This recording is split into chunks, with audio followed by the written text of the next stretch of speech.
بسم اللہ الرحمن الرحیم الحمد للہ رب العالمین وبہ نستعین وصلی اللہ وسلم علی سید الانبیاء والمرسلین وعلی آلہ واصحابہ اجمعین ومن تبعہم باحسان الی یوم الدین اما بعد۔ آج کی یہ جو مجلس ہے ایک ہنگامی طور پر منعقد کی گئی ہے، جو پہلے سے ایک طے شدہ پروگرام نہیں تھا۔ آج کی اس نشست میں اور مختصر سی نشست میں ایک شرعی مسئلہ مجھے آپ کو بتانا ہے کہ ابھی جامعہ محمدیہ بنگلور تعلیم کا جو آغاز ہوا ہے، تو ہم پچھلے سال بھی دیکھ رہے تھے کہ بہت سارے جو مصحف ہیں قدیم ہو چکے ہیں، کاغذ بوسیدہ ہو چکا ہے، پھٹ رہا ہے، اور ایک حد تک اس کی بے حرمتی بھی ہوتی رہتی ہے۔ ایسے بھی مناظر دیکھنے کو ملے ہیں۔ اور یوں ہمارے اپنے گھروں میں بہت ساری دینی کتابیں بھی ہوتی ہیں، جامعات میں بھی، مدارس میں۔ تو یہ جو قدیم نسخے ہوتے ہیں یا یہ محترم جو اوراق ہوتے ہیں، اسے کیا کیا جائے، اس کا شرعی حکم کیا ہے، اس کے ساتھ ہمارا تعامل اور برتاؤ کیسا ہو، یہ ہمارا موضوع رہے گا آج کا۔ یعنی مصحف ایک محترم ورق ہے وہ، تو اس کے ساتھ ہمارا کیا معاملہ ہوگا جب وہ کسی طور پر بھی ہمارے لیے نفع بخش نہیں ہے، پڑھنے کے قابل نہیں ہے، بوسیدہ ہو چکا ہے ورق، تو ایسی صورت میں اس کے ساتھ کیا معاملہ ہونا چاہیے؟ تو ایسا بالکل بھی نہیں ہونا چاہیے، چاہے ہمارے گھروں میں ہو، مسجدوں میں، مدارس میں، کہ مصحف اس کی اوراق بکھر جائیں، ادھر ادھر پڑے ہوئے ہوں، نعوذ باللہ لوگوں کے پیروں میں آ جائیں، یا گرا ہوا ورق ہو، اللہ کا کلام اس میں لکھا ہوا ہے، دیکھ کر کے ایک آدمی نکل جائے، یا ایسی جگہ رکھ دے جس کی بے حرمتی ہو۔ یہ اللہ سبحانہ و تعالیٰ کے کلام کے ساتھ قطعاً ایسا نہیں ہونا چاہیے۔ اللہ تعالیٰ نے سورۃ الحج میں بیان فرمایا، ذَلِكَ وَمَن يُعَظِّمْ شَعَائِرَ اللَّهِ فَإِنَّهَا مِن تَقْوَى الْقُلُوبِ وَمَن يُعَظِّمْ شَعَائِرَ اللَّهِ فَإِنَّهَا مِن تَقْوَى الْقُلُوبِ۔ یہ اللہ کے شعائر میں سے ہیں، مسجدوں کا، اللہ کے دین سے جڑا ہوا کوئی بھی حصہ، اس کا احترام، یہ تقوی کی دلیل ہے۔ تو اس اعتبار سے مصحف یا کوئی بھی دینی کتاب اتنی قدیم ہو یا اتنی بوسیدہ ہو جائے کتاب، اس کے اوراق پڑھنے کے قابل نہ ہو، تو سب سے پہلی جو نوعیت ہے اس کام کی، اس کے ساتھ تعامل کی، وہ یہ ہے کہ اس کی تجلید ہو، اس کو محفوظ کر کے رکھیں۔ تجلید کے لیے کیا لفظ ہو سکتا ہے؟ اس کی بینڈنگ کرنا، جی، اچھے انداز میں کر کے رکھیں، اس لیے کہ قدیم نسخوں کی بھی ایک حیثیت ہوتی ہے، اس کا ایک مقام ہوتا ہے، اس کی ایک حیثیت ہے، اس کا بھی ایک درجہ ہے، بڑی ضرورت پڑتی ہے۔ بالخصوص عام دینی کتابوں کی اگر بات کرتے ہیں اور کتابیں نادر ہوں، ایک شخص کے پاس ایک کتاب ہو، نئی کتاب بازار سے مل جائے گی، لیکن اس قدیم کتاب کی اپنی ایک حیثیت ہوتی ہے۔ 100 200 300 سال پرانی کتابیں مخطوطات تو اس سے بھی قدیم ہمارے پاس موجود ہے، الحمدللہ، اس کی اپنی ایک حیثیت ہے، وہ ہمارا موضوع نہیں ہے۔ تو یہ کہ اس بات کی اولیت ہو اس معاملے میں کہ اس کو حفاظت سے رکھا جائے۔ مصحف کی بات ہو تو پھر مصحف تو نئے مل جاتے ہیں، ایسی صورت میں اس کے جو پھٹے ہوئے اوراق ہیں، بکھرے ہوئے اوراق ہیں، اس کے ساتھ معاملہ کیا ہونا چاہیے ہمارا؟ اس سلسلے میں اہل علم کے جو موقف ایک سے زائد ہمیں ملتے ہیں،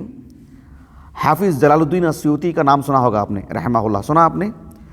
حافظ جلال الدین السیوطی رحمہ اللہ، متعدد کتابیں ہیں آپ کی، ان میں ایک کتاب ہے ان کی الاتقان فی علوم القرآن، بہت بہت بہت مشہور کتاب۔ اس میں انہوں نے علوم القرآن کو 80 حصوں میں تقسیم کیا ہے۔ گویا کہ 80 انواع ہیں اس کا، النوع الاول، النوع الثانی، النوع الثمانون، 80۔ اس میں جو 76ویں قسم ہے، یعنی النوع السادس والسبعون، 70 پر 6 جو قسم ہے، اس کا جو موضوع ہے اس قسم کا، اس نوعیت کا، اس نوع کا، فی مرسوم الخط، مصحف میں جو خط مستعمل ہوتا ہے، جس طرز سے آپ لکھیں گے، وہ مجھے اس تفصیل میں نہیں جانا ہے نا، وہ میرا موضوع ہے، لیکن انہوں نے جو عنوان قائم کیا ہے فی مرسوم الخط و آداب کتابتہ، یہ اس کا موضوع ہے، اور اس میں بہت ساری باتیں ایسی ہیں جو من باب الفائدہ ضمناً لکھی گئی ہیں۔ ان میں سے ایک بات یہ بھی ہے کہ اس طرح کے جو اوراق ہوتے ہیں مصحف کے، خاص طور پر دیگر دینی کتابوں کی بھی، خصوصاً مصحف، عامۃ الناس جسے قرآن مجید کہتے ہیں، قرآن مجید ہی، لیکن وہ کتابی جو شکل ہے وہ مصحف، اسے نام دیا گیا، اسے مصحف ہی کہنا چاہیے۔ تو مصحف قرآن مجید بوسیدہ ہو چکا ہے، قرآن مجید پھٹ چکا ہے، قرآن میں ایسا نہیں کہنا چاہیے، وہ اللہ کا کلام ہے، اس میں پھٹنے کی، بوسیدہ ہونے کی کبھی بات نہیں آئے گی۔ مصحف ایک انسان کا عمل ہے، اس میں اس طرح کی چیزیں ہو سکتی ہیں۔ حافظ جلال الدین سیوطی رحمہ اللہ نے سب سے پہلے تو آداب بتائے کہ اس طرح کا مصحف کے جو اوراق بکھر جاتے ہیں، پھٹے ہوئے ہیں، اسے ایسی جگہ میں نہیں رکھنا چاہیے۔ سمجھ رہے ہیں آپ اس بات کو؟ مصحف کے جو اوراق ہوں، بوسیدہ ہو چکے ہوں، پھٹ چکے ہوں، اس کے ایک قطعہ، ایک حصہ نکل چکا ہو، کہا کہ سب سے پہلے تو اسے ایسی جگہ میں نہیں رکھنا چاہیے جہاں اس کی بے حرمتی ہو سکتی ہے۔ ممکن ہے قد یسقط، حافظ سیوطی نے کہا کہ ہو سکتا ہے وہ آپ نے اس ورق کو اٹھا کر کے وہاں رکھا اور وہ وہاں سے گر گیا، وہ آپ نے احتراماً اوپر رکھا لیکن بعد میں گر گیا نیچے، وہ ایسا ہو سکتا ہے۔ وَيُوطَأُ، پھر بعد میں کوئی اسے وہاں سے روند کر کے چلا جائے، سبحان اللہ۔ حافظ سیوطی رحمہ اللہ نے ایک بات یہ بھی کہی، بڑے پتے کی بات، کہا کہ لا يجوز تمزیقها، مصحف کا ایک ورق نیچے پڑا، اسے پھاڑنا نہیں چاہیے، نہیں پھاڑنا چاہیے اس کو، لما فیہ من تقطیع الحروف وتفرقۃ الکلم، مثال کے طور پر اس میں ایک آیت کریمہ لکھی ہوئی ہے، آپ کے پھاڑنے کی وجہ سے آپ اس کو جدا کر دے رہے ہیں، جو ایک کلمہ ہے مستقل۔ الرحمن لکھا ہوا ہے، آپ نے ایسا پڑھا کہ جو ہے آدھا حصہ ہو گیا اس کا، یہ ممکن ہے نا اس سلسلے میں، لما فیہ من تقطیع الحروف وتفرقۃ الکلم، ایک مستقل جملہ ہے لیکن آپ نے ایسے پڑھا کہ وہ الگ الگ ہو گیا ہے، وہ یہ سب نہیں ہونا چاہیے۔ البتہ مصحف کے یہ جو اوراق ہیں بوسیدہ ہو چکی ہوں یا پھٹ چکی، جیسے میں بار بار کہہ رہا ہوں، اس سلسلے میں تعامل کیا ہونا چاہیے؟ حافظ سیوطی رحمہ اللہ نے کہا کہ بعض اہل علم نے کہا کہ اسے پانی میں ڈال دیا جائے، بعض اہل علم نے کہا کہ اسے جلا دیا جائے، کچھ اہل علم نے جلانے کو ناپسند کیا ہے، اور اس ناپسندیدگی کی وجہ بتائی کہ اس سے بے حرمتی ہوتی ہے اللہ کے کلام کی۔ یہ سب نظریات ہیں، ہم بحیثیت طالب علم اقرب الی السنہ جو بات ہے ہم اس کو لیں، لیکن حافظ سیوطی رحمہ اللہ نے یہ سب اہل علم کے اقوال بتائیں۔ علماء احناف اور شوافع کا ایک موقف ہے، علماء مالکیہ اور حنابلہ کا ایک موقف ہے جو انہوں نے ذکر کیا اس میں، جسے میں تفصیل سے بتاؤں گا آپ کو انشاءاللہ۔ اہل علم کے اس سلسلے میں جو موقف ہمیں ملتے ہیں بنیادی طور پر دو ظاہر میں دو ہیں، لیکن وہ حقیقت میں ایک ہی ہیں، دونوں کو ملا کر عمل کرنا چاہیے۔ ایک موقف یہ ہے علماء کا کہ اس طرح کے جو پھٹے ہوئے اوراق ہیں مصحف کے، انہیں دفن کر دیا جائے زمین میں، کچھ گڑھا کھود دیں اور اس میں ان اوراق کو ڈال دیں، محترم اوراق کو، اور اسے دفن کر دیا جائے۔ علماء قدیم میں ایک حنفی عالم، علماء قدیم سے مراد جو ہے تقریباً 400 سال پہلے کی بات کر رہا ہوں، فلسطینی عالم دین ہے، علماء احناف میں ایک بڑا نام، التمرتاشی، خطیب تمرتاشی سے معروف ہے، 1004 ان کا سنہ وفات ہجری ہے۔ علماء احناف میں اپنے وقت کے ایک بڑے حنفی عالم، ان کی کتاب ہے تنویر الابصار، تنویر الابصار وجامع البحار۔ تنویر الابصار جو کتاب ہے وہ تو مجھے کبھی دیکھنا نصیب نہیں ہوا ہے، لیکن یہ کتاب کیوں ذکر کر رہا ہوں میں فی الحال، اسی کتاب کی شرح ہے جو بہت ہی معروف فقہ حنفی کی ایک کتاب ہے الدر المختار، اسی کی شرح ہے وہ علاء الدین الحسکفی رحمہ اللہ کی، جو 11ویں صدی ہجری کی ہیں، 11ویں صدی ہجری یا 12ویں صدی ہجری کے آغاز میں ان کا انتقال ہوا۔ قاضی شوکانی رحمہ اللہ کے معاصر ہیں، ہم زمانہ ہیں، علاقہ دور ہے، یہ یمن کے ہیں، اور وہ علاء الدین الحسکفی رحمہ اللہ تو اس کے تھے، علماء دمشق میں سے ہیں وہ۔ تو انہوں نے الدر المختار میں جو غسل کرنے کی جو سنن ہے نا، سنن الغسل، اس عنوان کے تحت کئی باتیں ہیں، کئی باتیں، اس عنوان کے تحت ہی انہوں نے اس بات کو بھی لکھا ہے، غسل کرنے سے متعلق، غسل کے آداب وغیرہ جو بہت ساری باتیں ہیں، مصحف کو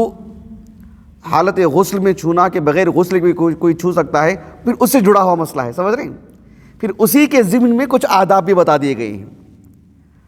ورنہ اچانک سنن الغسل میں یہ موضوع کیوں آیا تعجب ہوگا آپ کو۔ تو علاء الدین الحسکفی رحمہ اللہ نے اس بات کو لکھا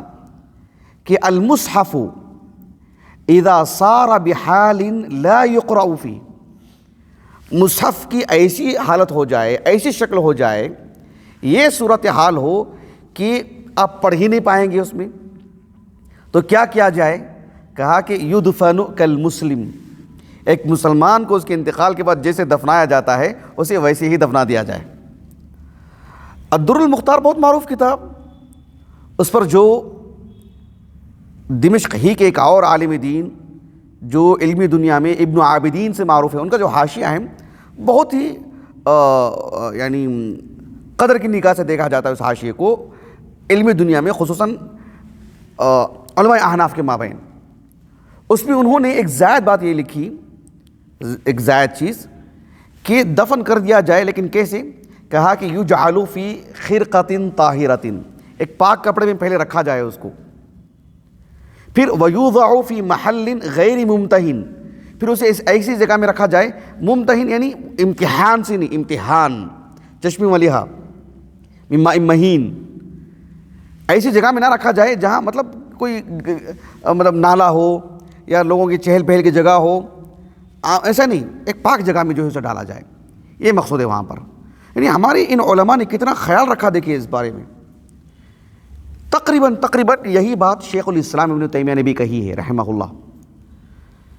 شیخ الاسلام ابن تیمیہ رحمہ اللہ مجموع الفتاوی میں، ان کی جو مجموع الفتاوی کی جو 12ویں جلد ہے نا، وہ تقریباً قرآن مجید کے تعارف سے متعلق ہی ہے، بالخصوص جو اہل السنہ کا جو موقف ہے نا، القرآن کلام اللہ، اللہ نے کلام کیا موسیٰ علیہ السلام سے، قرآن اللہ کا کلام ہے، پھر حروف، اہل السنہ سے متعلق جو اس قسم کی جو دقیق باتیں ہیں انہی پر محیط، کافی ضخیم، تقریباً 600 صفحے کی پر محیط ہے وہ مجلد۔ اس میں جو سب سے آخری میں جو شیخ الاسلام ابن تیمیہ رحمہ اللہ کا ایک جواب نقل کیا گیا ہے، وہ اسی سے متعلق ہے۔ ایک سوال کیا گیا آپ کو ابن تیمیہ رحمہ اللہ کو کہ مصحف جو بالکل قدیم ہو چکا ہو، بوسیدہ ہو چکا ہو، اس کے اوراق بوسیدہ ہو چکے ہیں، اس کے ساتھ کیا معاملہ کیا جائے؟ شیخ الاسلام ابن تیمیہ رحمہ اللہ نے کہا کہ المصحف العتیق، کیا کہا آپ نے؟ المصحف العتیق الذي تخرق بحيث لا ينتفع به بالقراءة فيه، مصحف، قدیم مصحف جو بالکل پھٹ چکا ہے، قدیم ہو چکا ہے، آپ پڑھ ہی نہیں پا رہے ہیں اس سے، تو کیا کیا جائے؟ کہا کہ یدفن، اسے دفن کر دیا جائے ایک ایسی جگہ میں، فی موضع یصان فی، جس میں وہ محفوظ ہو۔ کہا کہ کما ان کرامت بدن المؤمن دفنہم، ایک مسلمان، ایک مومن کے بدن کے ساتھ عزت کا معاملہ، احترام کا معاملہ ہونا چاہیے نا انتقال کے بعد بھی، تو کیسا کیا جائے گا اس کے ساتھ کرامت اور احترام والا معاملہ؟ دفنہم، اسے دفن کیا جائے گا،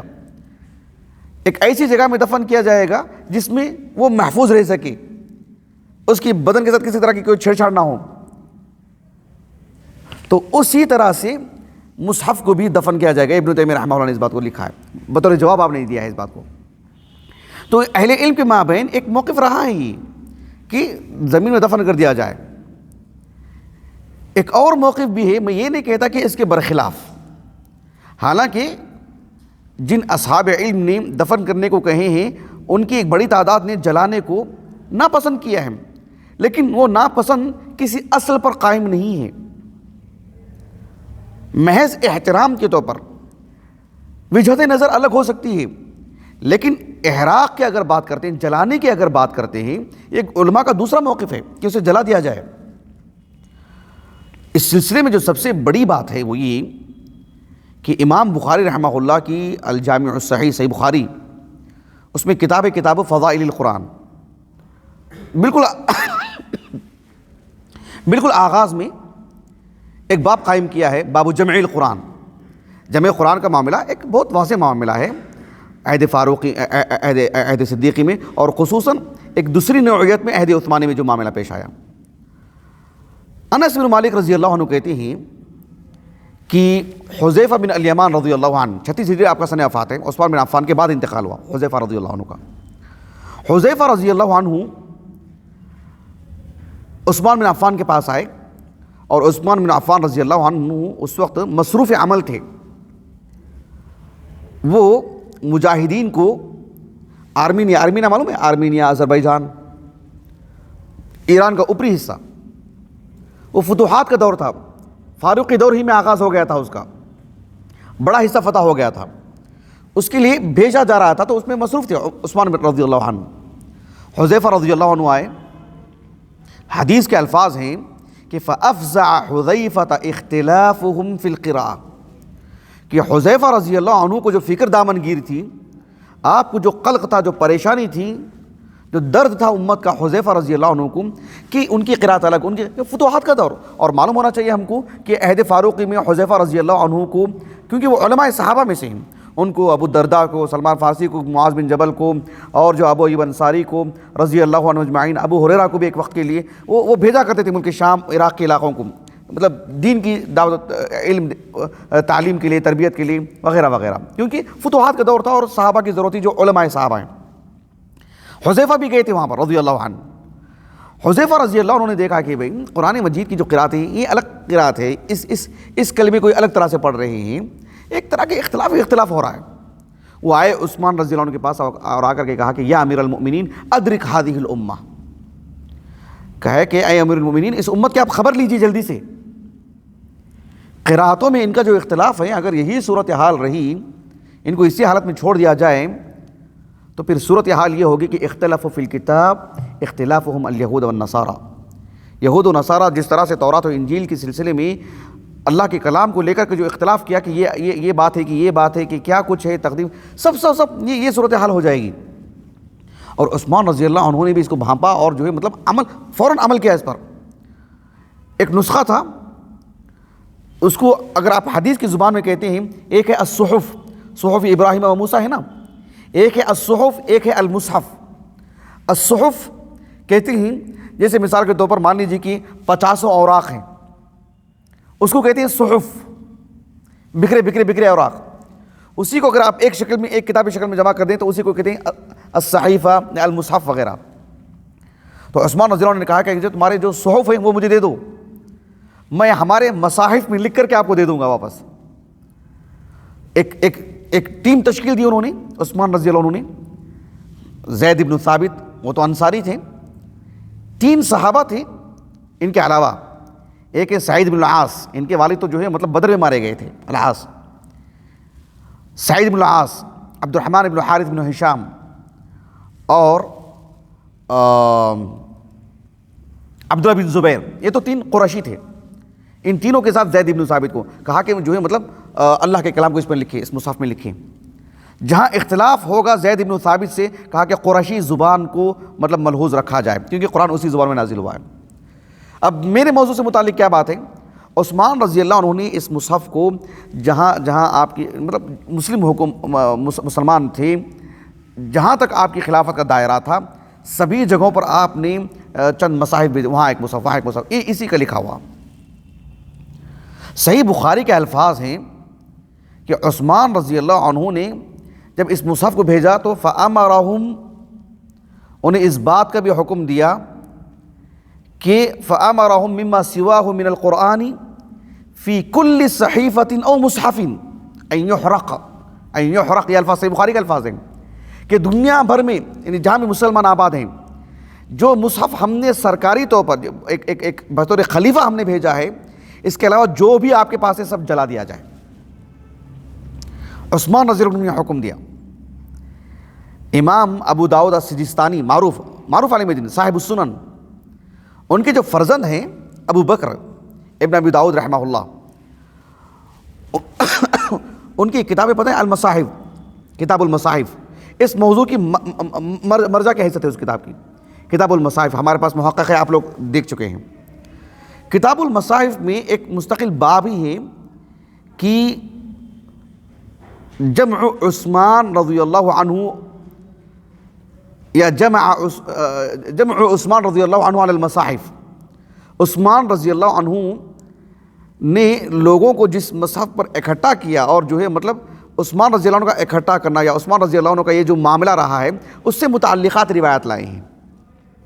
اس میں ایک روایت وہ بھی جو صحیح بخاری کی ہے، لیکن وہ اپنی سند سے لائے ہیں، جو صحیح بخاری کی روایت ہے۔ اس میں ایسے الفاظ آتے ہیں کہ فَأَمَرَهُمْ، یعنی ای امر عثمان، فَأَمَرَهُمْ أَن يُحَرِّقُوا الْمَصَاحِفَ يُخَالِفُ الْمُصْحَفَ الَّذِي أُرْسِلَ بِهِ،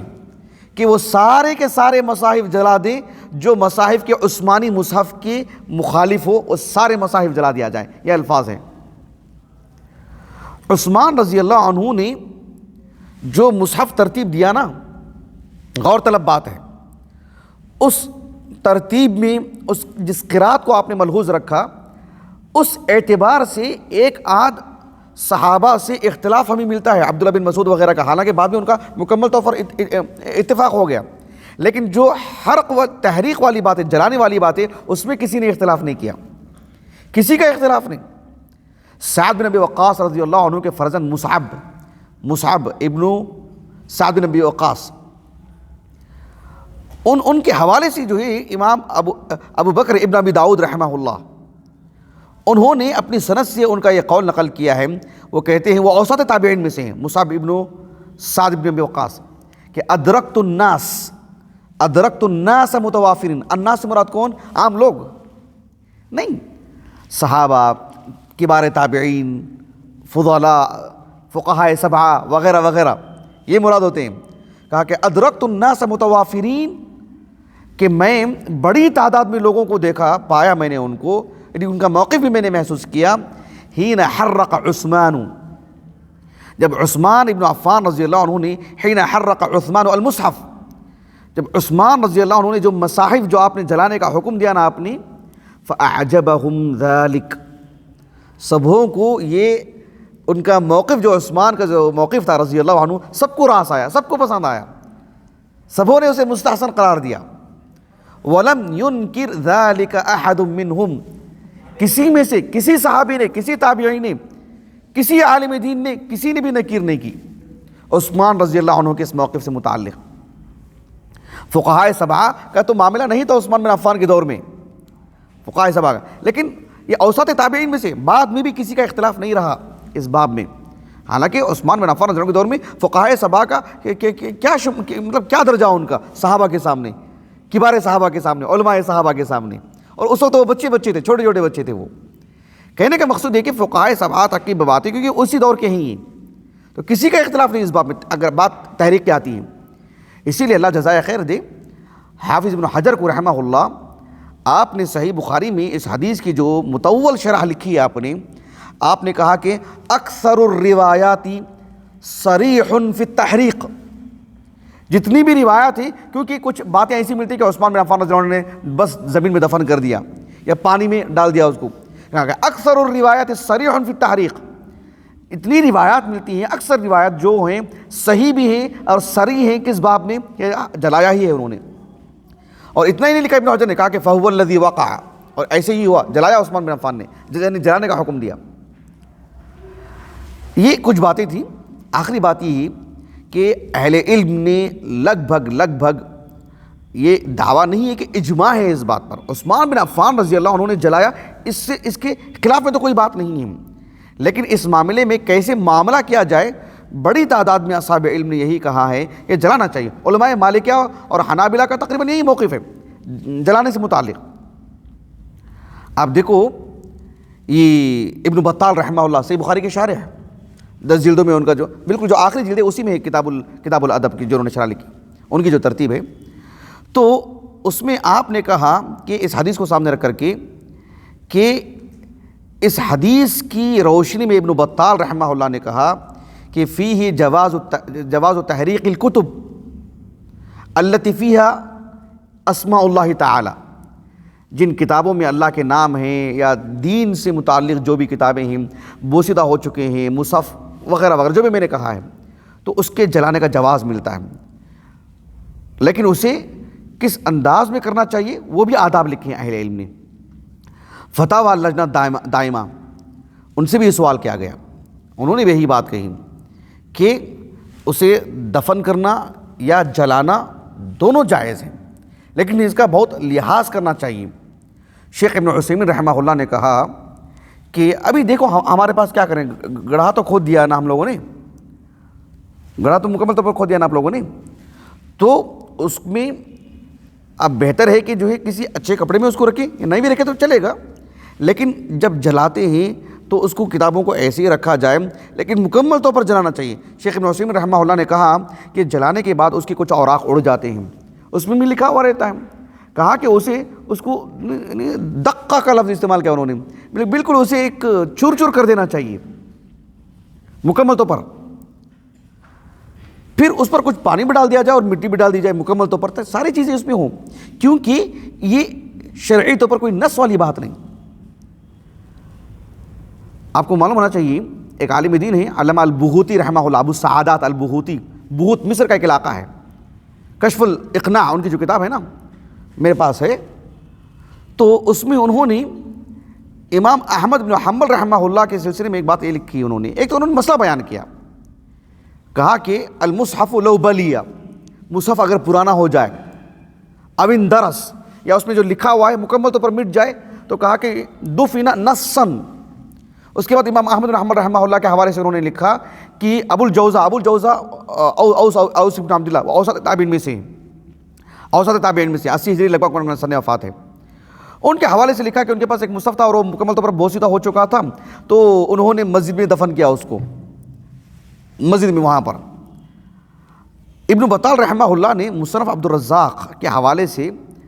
طاؤس رحمہ اللہ اور فقہائے سبعہ میں عروہ بن زبیر، ان کے حوالے سے بھی انہوں نے لکھا ہے. لیکن میں مصنف عبد الرزاق میں کافی میں تلاش کیا، مجھے بہرحال وہ ایسا بھی نہیں کہ بہت گہرائی سے میں نے تلاش کیا، ایک سرسری نظر ڈالا، مجھے تو نہیں ملا، لیکن دوبارہ دیکھوں گا انشاءاللہ. ان کے حوالے سے انہوں نے لکھا ہے. تو ایک معروف چیز ہے دفن کرنا اور جلانا، اہل علم کے پاس ایک معمول رہا ہے، تو مکمل طور پر احترام کیا جائے، اور جو ہمارے پاس کتابیں ہیں پہلے سے اس کا اہتمام ہو، پھٹنے نہ دیں اس کو، ایسے اس کو نہ رکھیں، احترام ہو اس کا. مان لیجئے کہ وہ ورق ہے، وہ بھی ایک انسان کا ایک عمل ہے، ایک دن اس میں بھی جو ہے کمی آتی، نقص آتا ہے. پھر ایسی صورت میں اس کے ساتھ بہتر معاملہ کیا جائے، ادھر ادھر نہیں ڈالنا چاہیے. اس کو جو ابھی گڑھا کھودے ہم نے، اس میں اس کو رکھیں، کریں، اچھی طرح جلائیں احترام کے ساتھ، ایسا نہ ہو کہ اڑ کر کے کچھ ورق باہر چلا جائے پورے اس کے ساتھ، پھر اس کو اچھے سے دفن کر دیا جائے. یہی اس کا شرعی حکم ہے اہل علم کے مابین، تاکہ اس پر دونوں چیزوں میں عمل کیا جائے. شیخ صالح الفوزان رحمہ اللہ کا بھی اس سلسلے میں نے ایک فتویٰ پڑھا ہے. البتہ شیخ ابن باز رحمہ اللہ نے ایک بات زائد کہی ہے کہ اللہ کے کلام کو، مصحف کو قدیم جو پھٹ چکے بوسیدہ ہو چکے، اسے کوئی مطلب ڈھکیل دیا ہوا، ایسے سمجھ رہے ہیں، ایسے کر دیا ہو اور اس کی عزت ہی نہیں ہے، اس کے دل میں احترام ہی نہیں ہے، اس کو حقیر سمجھتا ہو، اس کو یہ کر دیتا ہو، لا قدر اللہ. کہا کہ ارتداد کا حصہ ہو سکتا ہے اس کا، یہ اسلام سے بیزارگی کا اظہار ہو سکتا ہے. تو اس میں غیر شعوری طور پر سب ایسی چیزیں نہیں ہونی چاہیے. خیر اس کا ایک شرعی مسئلہ تھا, وقت بھی ہو گیا ہے, میں اپنی بات کو ختم کرتا ہوں. اللہ تعالی ہمیں اللہ کے کلام کا احترام کرنے, مصحف کے ساتھ بہتر برتاؤ کرنے, دینی کتابوں کے ساتھ عمدہ تعامل کرنے کی اللہ ہمیں توفیق عطا فرمائے. اللہ تعالی ہمیں نفع بخش علم عطا فرمائے, اور ہر باب میں اللہ سبحانہ و تعالیٰ کا تقرب اور اللہ تعالیٰ کی رضا, اللہ تعالیٰ ہمیں وہ مطمع نظر ہمارا کر دے. اور اس نشست کو قائم کرنے کے لیے جن اخوان نے کوشش کی, تگودو کی, بالخصوص حافظ عبد المتین اور عمر بن الیاس, اللہ تعالیٰ ان کو بہتر بدلہ عطا فرمائے. دیگر اخوان نے بھی جو کچھ خدمت کی, اللہ تعالیٰ اسے قبول کرے. اللہ تعالیٰ ہماری اس مجلس کو, ہماری اس نشست کو, ہمارے اساتذہ, ہمارے والدین, ہمارے معاونین, ہمارے مشاہدین, ہمارے اہل خانہ کے لیے, ہم سب کے لیے اللہ تعالیٰ ذخیرہ آخرت کر دے. سبحانک اللہم و بحمدک, اشہد ان لا الہ الا انت, استغفرک و اتوب الیک.